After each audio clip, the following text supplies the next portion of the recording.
Hello and welcome to another video from my rucksackandi.com and from me, Alistair Down. And today we are in a little woodland in the heart of Oxfordshire.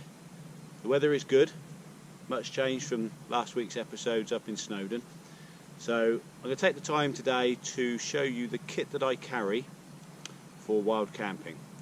And this pretty much remains the same whether it's a weekend wild camp right through to a week to 10 days wild camp. Everything stays in my rucksack, and it really is only the food element that changes that I have to take into account.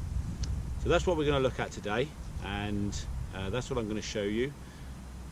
I want to make it clear that everything that I have, I've brought myself. Okay, nobody has sent me anything in to promote their brand or their kit. Everything that I have here today is bought with my own money, and it's really through years of trial and error that I've got to the stage that I'm at. I know some of it is quite expensive, and I certainly didn't have it when I first started out walking and wild camping. You know, I bought cheaper stuff and then changed that as I went along, and as I knew what I wanted, you know, I increased my kit. I spent more money on my kit. I spent the money on the important parts of my kit, the things that were going to make my life a little bit easier, whether that was because it was lighter and brought the weight of my overall rucksack down so that when I was doing long distance walking it was easier to carry my rucksack, or whether it's just because it keeps me warmer or it's a better quality material. Whatever it is, I've increased and changed my kit through the years, and what I've got now I've probably been quite consistent with for the last probably 3 or 4 years, and haven't really felt the need to upgrade or change. Everything just seems to be working quite nicely for me at this stage. So I'm going to show you what I have, and hopefully that'll give you some ideas, and it'll save you going through the process of wasting money on things and then changing it at a later date. So if I can help anybody out there into buying good quality kit that I know works, then that's good. Right, so let's start. So first of all is the rucksack that I carry, and this is an Osprey Kestral 68, and I haven't had this rucksack long actually. In fact, probably only about 3 months. I had the Osprey Atmos 46 prior to this, which is a lighter weight version. But what I found with that is I was having to pack all of my kit into it, and it was so tight that it just didn't give me any room for manoeuvre. So I thought I need to get a slightly bigger rucksack, and I had a good look around at different rucksacks, and again there isn't one rucksack that fulfilled all of the criteria that I wanted. Ideally, what I would have liked to have had was a zip, not only from a top loader, but a zip that goes all the way around, so that you can lie your rucksack down, unzip it, fold it open, and you can see everything that's there. Now Fjallraven make one of these, but the compromise with that was the weight. It's 3 kilos in weight, whereas this one is 1.8 kilos. So there's always a compromise with kit, and really you've just got to find that balance between what works for you. Cost, obviously, that comes into it. Yeah, so this is the Kestral 68, and after much deliberation this was the one that I decided to go for. I gave up on the whole top opening up in order for weight, and that was more important to me because I do a lot of long distance walking, and I don't want to be laden down. When I did the West Highland Way in Scotland, probably 4 years ago now, I passed many people that had huge rucksacks. So they were the size of this, they had side pockets on, they had their sleeping mats underneath, they had things with carabiners clipped on and hanging off. It must have weighed an absolute ton. And for them to carry that 100 miles through the mountain ranges of Scotland, I don't think would have been enjoyable. So for me, it's about keeping my kit as light as I can, and that normally comes at a financial expense, because the lighter the kit, generally the more expensive it is. So that to me is what's important to me, the lightness. So that's what I've got here, and a lot of my stuff is based on lightweight, which makes it easy. It compacts down into a nice sized rucksack. This overall sack with everything that I have in here comes out at 28 pounds, which is about 12-13 kilos, something like that. So that really is quite a good weight, and this has got food in it as well for a weekend wild camp. So that to me is acceptable, and that I can quite easily walk up and down the mountains all day long. You know, you start doubling that weight with different kit, and all of a sudden life becomes a struggle, and then you don't take in the beauty of the mountainside because you've just got this heavy great pack on you, and for me that's not so much fun. So the Kestral 68 Osprey, made by Osprey, has two top pockets. It has the side stretchies to put water bottles etc. into there. Has a front stretchy on the top, which is where I generally keep my waterproof jacket, so it's easy to get to when I need it. It has a rain cover built in on the bottom, which comes out, obviously covers the whole sack. Drawstring to pull up nice and tight. It's bright green, but you'd have seen that on the video up in Snowdon because I needed it there. There are loops on the bottom here, should you wish to add extra kit. If you want to put a roll mat or anything else through there, you can add those onto the bottom. Ice axe loops. It's a good strong construction. It's got a good harness, which is adjustable, so you can adjust it depending on your height. You've got the water location in the back of here for the water bladder, with the tube that comes out through. Chest strap as standard. Good hip padding on the hips there, and a pocket either side. Generally I sort of keep sweets and that sort of thing in, just to be able to tuck into when I'm on the move. We've got the air speed back, which allows a little bit of circulation so the back doesn't sweat, and to me, good all-round pack. So what do I have inside the rucksack? Well, there's two compartments at the top. Okay, in one of these compartments I keep a map, so wherever I go I always take a map, then if ever I get into trouble I know I can get out of it. So most important, I carry a waterproof map case for it to go in. Some of the maps I have are waterproof, but not all of them, so I carry a waterproof case.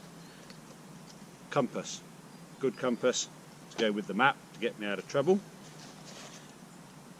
I have the Garmin GPSMAP62S, and I like to use this not so much for the navigation side because I'm a little bit old school and I prefer to use the map.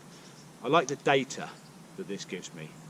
I like to be able to track the route afterwards so that I can put it up onto the website so that other people can do it if they wish to. I like to know how far I've walked, I like to know the time that I've walked, the elevation that I've walked. So really it's about the information that this gives me very easily, and obviously you know, it does get me out of trouble if I need to, but I've always got the map as a backup because obviously batteries die, whereas with the map it's always there. So I do carry a GPS. I carry this is just a little homemade stove cover really, cardboard wrapped in tin foil, and I use that just to put around my stove, just to use it as a bit of a windbreak, helps to boil it quicker, doesn't use so much gas, and that's just homemade, so quite simple. And I've got a neoprene mat, which I tend to use for like episodes like today where I'm sat on something, I'll pop it down, wet grass, anything like that, and then I can sit on that and it keeps me dry. That doesn't mean that I've got to sit on my waterproof coat or anything like that. So that's what I keep in that pocket. In the other top pocket in here, I've got a first aid kit. Always important to carry a first aid kit, never know when you're going to need it. And in there I've got things like Nurofen tablets, antiseptic cream, Vaseline, scissors, plasters, there's a whistle, all sorts of things. Just a little first aid kit, but if ever you need it, it's there. And I don't go anywhere without that, that's always with me. You can buy these from Tesco's or Boots, any places like that, and they really are quite cheap. I carry a head torch because obviously You know, when you're out on the trail, you don't know if you're going to get to a camping location before it gets dark, so it's always important to have a head torch through the course of the night. When it's dark, you need to, you know, see things in your tent. So I always carry a head torch. This is quite a new piece of kit. My daughter got me this for Christmas. It's the LED laser SE05. I found it to be very, very bright. It doesn't consume the batteries at a fast rate of not. It lasts a long time. It's adjustable. You can adjust the fan from a bright light to quite a wide angled light, so that's good, and you can tilt it up and down so that you can vary it in front of you. So really, really nice piece of kit, so I'm pleased with that.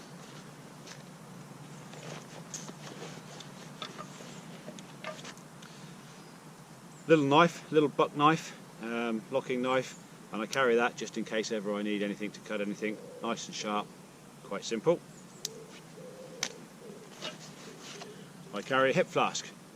Always carry a hip flask with me, especially on the cold trips. It's always nice to have a little toddy and a little drink at the end of the day. And I carry spare batteries, both for the head torch and for the GPS, so that I've got those too.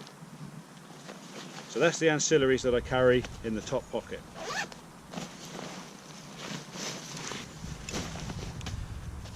And we open up the rucksack, and then we've got another pocket in the lid on the inside, and in here I tend to carry a Steripen. So this is, well, this I've had for years now. This is one of the first ones that they brought out, so I'm not sure what model it is. 4 AA batteries that it takes. Very, very good, especially when you've got a long distance walk, because water is the thing that you need to keep refilling. You need water all the time. So when I walk through Scotland and Wales, always plenty of streams, mountain streams, and it's ideal to be able to sterilise your water. Very, very simple. On the side here I've got the water bottle. This is the one that I use for the Steripen, and inside here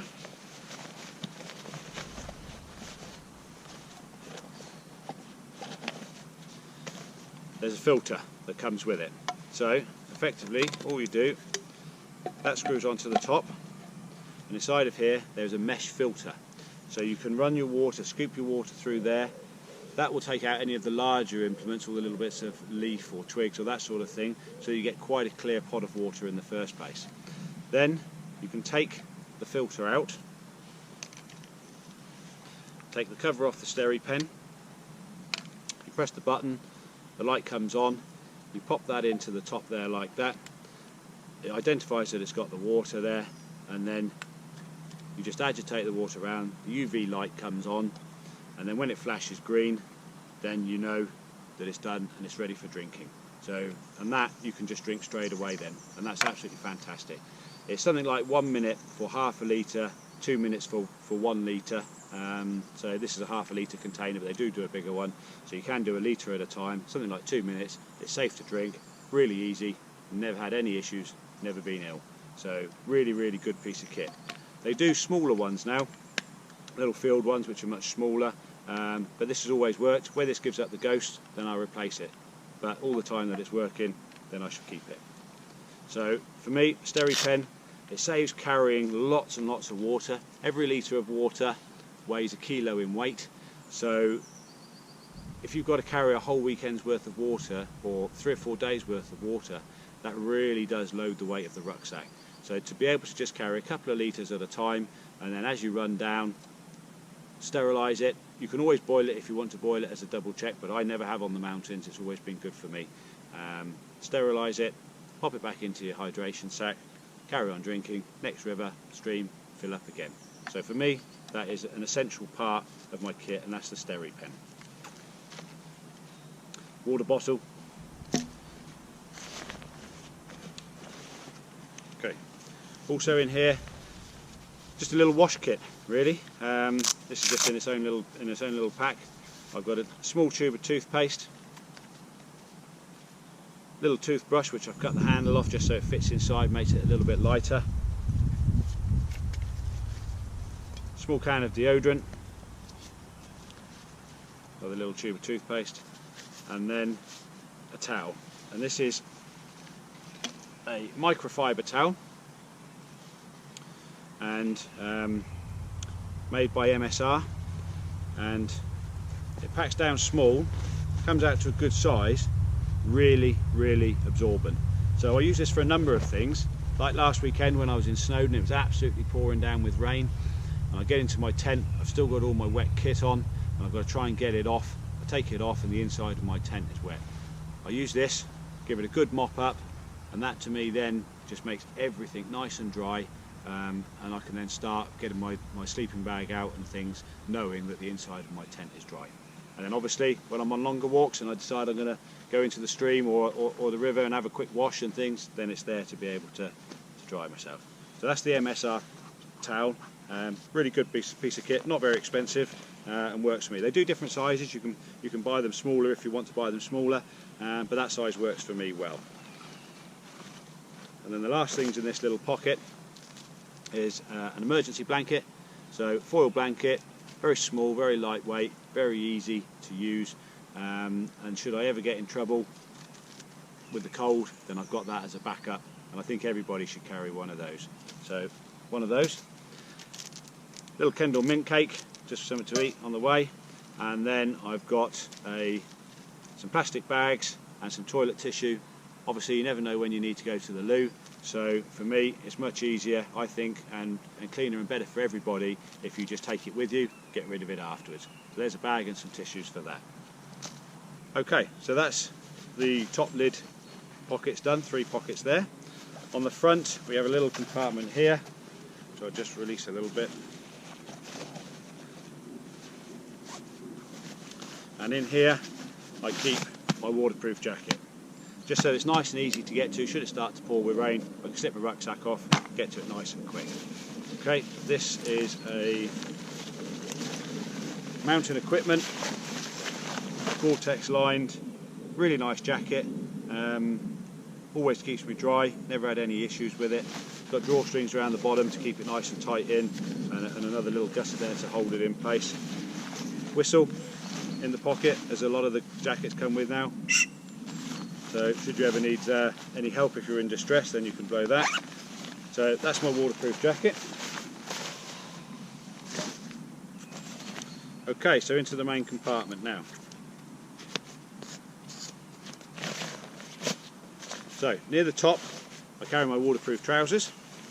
Okay, and these are grab waterproof just trousers, and they zip up all the way almost to the hip, which just means that you can put them on very easily with your boots and everything on. It's a two-way zip, so if you need to get into your side pockets of your trousers or into your main pockets, you can just bring the zip down from the top, access what you need to access, do it back up. Also adds for ventilation, so if you've got, if you're slightly warm, then you can just undo those a little for ventilation. So that's my waterproof trousers. And then I have my other warm kit for the winters, which are sealskin gloves, so 3 layers, leather on the outside, waterproof membrane on the inside, and then a little wool on the inside of that. So really waterproof, breathable, nice gloves. Had these 3 or 4 years now, no signs of wear, really good lasting. So keep my hands nice and warm, and they stay dry. So sealskin gloves. Just a little neckband, just to put round on the windy days, just to keep it a bit warmer, and a Foul Raven hat, which is very good. Really nice hat. Has a peak on it, so it keeps the sun out of your eyes, keeps the wind out and the rain out. It also doubles up, it folds right over the top, and doubles on as a balaclava. So on those days when it's really cold, then you really can keep nice and warm. So cracking bit of kit, 2 uses, and really like that. Right, inside of here I also have a dry sack. So a lot of my kit goes into the dry sack, even though I've got a waterproof cover which goes across the top.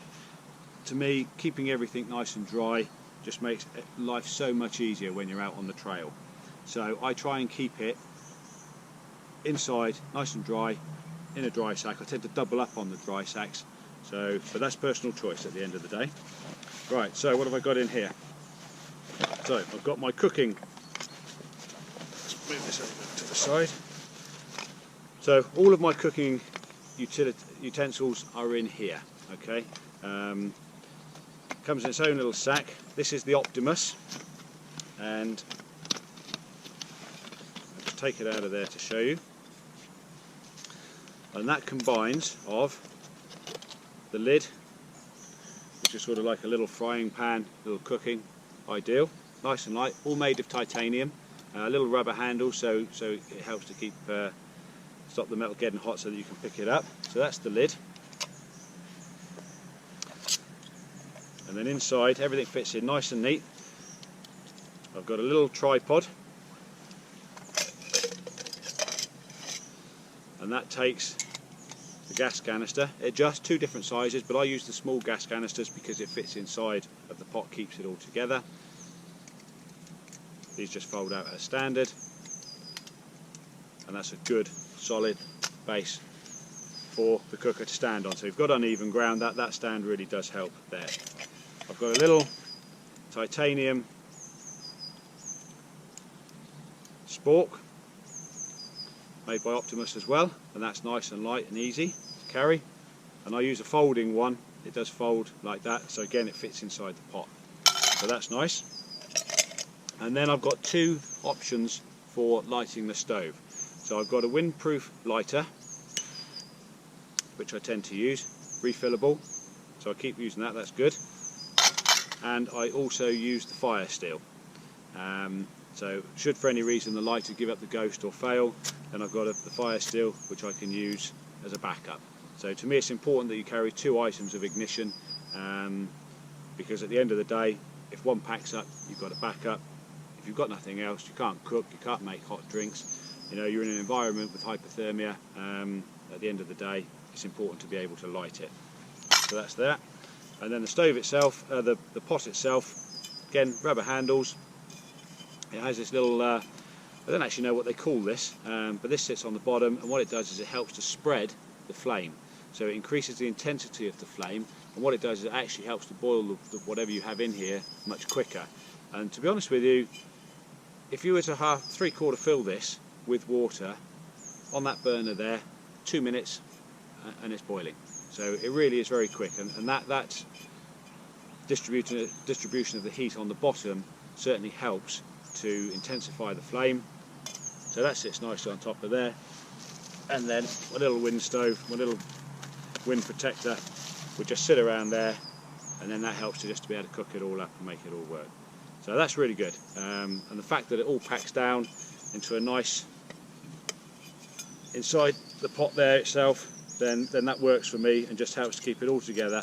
And I know that if I stop for a brew, or if I stop for a pot noodle, or I stop to do one of my boil in the bags, then everything that I need for that meal is in that one container, and I don't have to go fishing through the rest of my rucksack in order to be able to cook whatever I need to cook. All sits in there nicely, and all goes back inside the bag. And I tend to wash it afterwards if I can, just to keep it nice and tidy. I always try and look after my kit, because at the end of the day it's not cheap, and it's important to keep it usable, and all that fits in there nicely. So really pleased with that. Works well and is really nice and light. Little titanium cup, just for coffee. Again, nice and light, nice and easy. And a spare gas canister. And again, I tend to carry a spare one all the time, because you never know when that's going to run out. And there's not much weight to it, there's not much size to it, so to have it in your rucksack, worthwhile if you ask me. Okay, right. So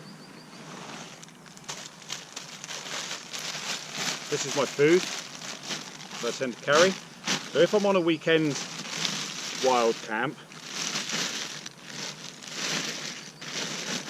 go on a Saturday morning, come back on a Sunday evening, something like that, then I generally have a pot noodle for lunch, and I take it out of the original container because a lot of that is just air and it's so bulky. So what I tend to do is put it into a bag, fold it over, double it up, so that it's protected, and then I can just cook it up. I put it into my little pan there, and that works really well. So 1 pot noodle, some chocolate bars, some crisps, and I always carry the little sachets of coffee, which you can go buy them with the milk already in, or you can buy them with milk and sugar, whatever works for you, whatever your taste is. Hot chocolate, always carry a packet of hot chocolate, that's nice to have in the evening. And then I tend to use the boil in the bags, because it's nice and easy. Put it in the stove, fits in there nicely, and then once you've boiled it up, you can use the water to make your coffee, so you know it saves on the gas. So I tend to carry those, and for an evening meal, this one here, beef stew and dumplings, really nice, really tasty. After that, chocolate pudding and chocolate sauce, absolutely delicious. And then for the Sunday morning breakfast, the all-day breakfast. So they're already in the packs. I have got a vacuum packer at home, so what I'd also tend to use is, if I do a spaghetti bolognese or I do myself a curry or something like that in the week, I will actually vacuum pack it down, and then works very similar to what those are. Bring it away, pop it into the water, boil it up, really nice, and cheaper, because these are about $5.50 each, whereas obviously if you're already cooking your dinner, it makes it a lot cheaper. And then I carry it all in a plastic bag, and that's just so that all the rubbish that I have from each meal, then I can put the rubbish back in there, get rid of it when I get back home, so I don't leave anything on the mountainside. So that's the food that I would carry, pretty much that, for a weekend away.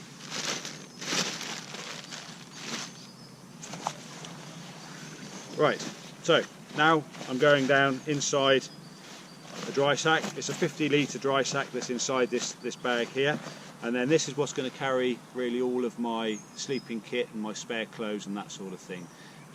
And that's the stuff that I really am trying to keep dry, and is important not dry.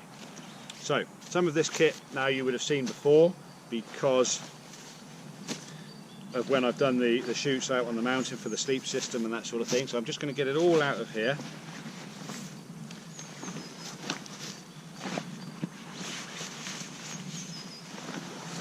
So as you can see, everything's in its own individual dry sack, and then all of that is inside another dry sack. So that really helps to keep it nice and dry. Okay. So starting with the tent, you've seen the tent in a couple of the videos that I use. This is the Terra Nova Solar Photon 2. It's 2 for a 2-man tent. As I've said before, I tend not to use it as a 2-man tent. It's really big enough for me, my rucksack and my kit. Nice and light. This is probably only about between 800 and 900 grams. It's got titanium pegs, carbon poles, and it's really nice. The only downside to this tent, I would say, is that it is pitched the inner first. So if it's pouring with rain, you have to pitch the inner first before you can put the fly sheet on. That really is its only downfall. Other than that, it's lightweight, it's spacious, it withstands the weather. You saw that in Snowdon last weekend. I know I've had a couple of comments about the Hillberg tents. Fantastic tents. Some of my friends have got those. A little bit more weight though, and that's the compromise. So whilst they're more sturdy and probably better all-round 4-season tent, they're just that bit heavier. Whereas this is sort of 800 to 900 grams. I think the lightest one they do is sort of 1.7, 1.8 kilos, which is twice the weight of this. And a lot of their tents are up near the 3 kilo mark. And that to me is just too heavy for what I want. Fantastic tent, but too heavy for me. So always compromise. This works for me, so really pleased with that. Had this, like I said, 5-6 years, and never had any issues with it at all. It's not mouldy, it's lasting well, never had any broken poles or anything like that. So really nice tent. So yep, I certainly recommend that. So inside this dry sack here, again, from previous videos you have seen, the Exped UL7M down mat, weighing in at 565 grams.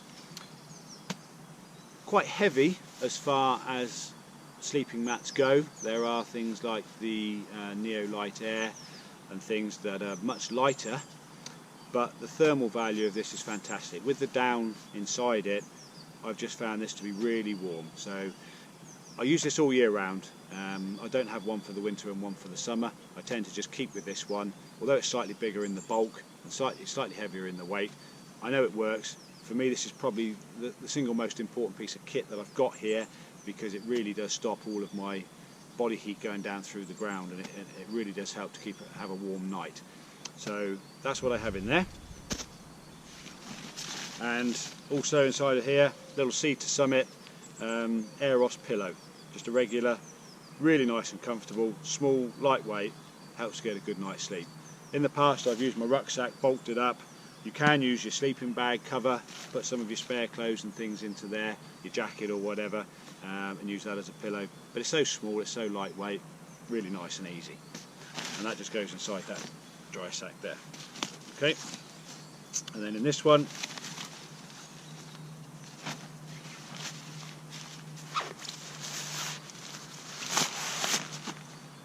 is my sleeping bag.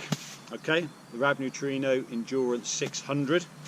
It's already in, this is a compression sack and it is already a dry sack, but I tend just to put it inside another one because it is a down sleeping bag. I don't want it to get wet, so to me it's important that we keep it nice and dry. So I tend to double up on that one. For the weight of what that bag is, it's a small price to pay. And yeah, it's got the Pertex outer, so it offers some water resistance. It's not waterproof by any stretch of the imagination, but it offers some water resistance.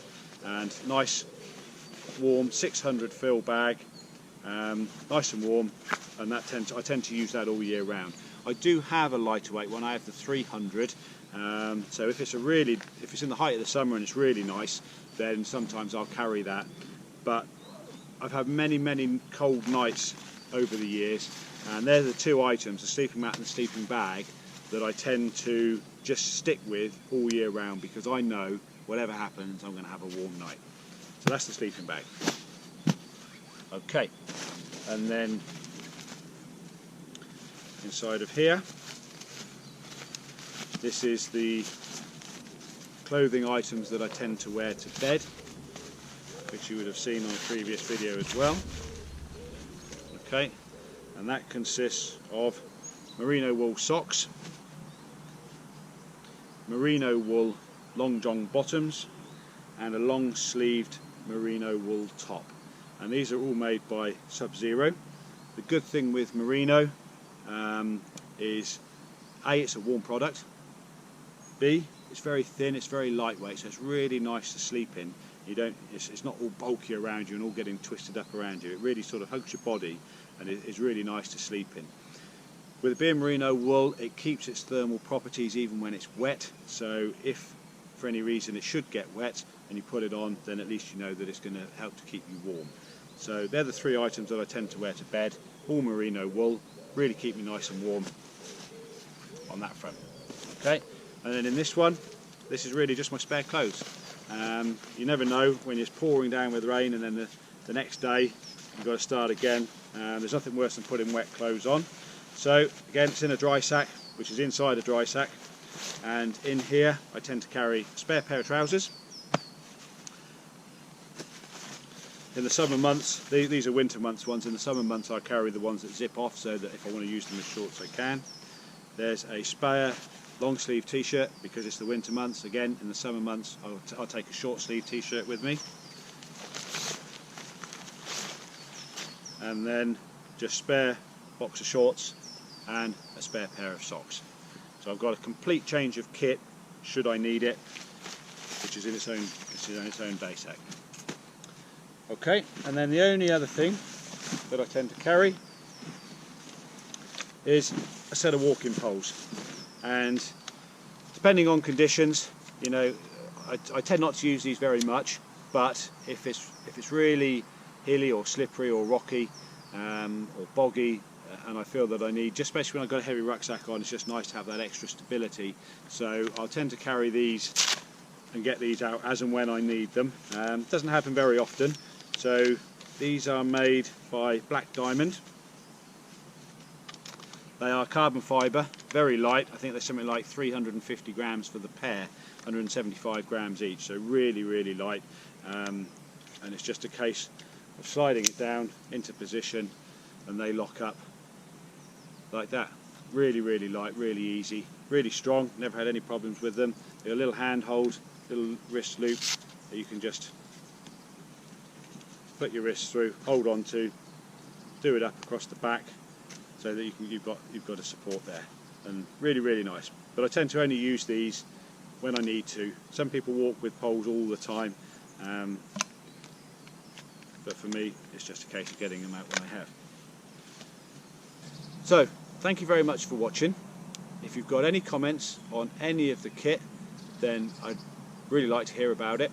I will put a list together underneath so that you can see what each item is. But if you've got any questions about any of it, fire me a comment and I'll always come back to you. I try to get back to everybody as soon as I can. Thank you very much for watching, and if you're not already subscribed, please feel free to subscribe. There will be more videos to come. And until the next time, it's goodbye from me. Thank you very much.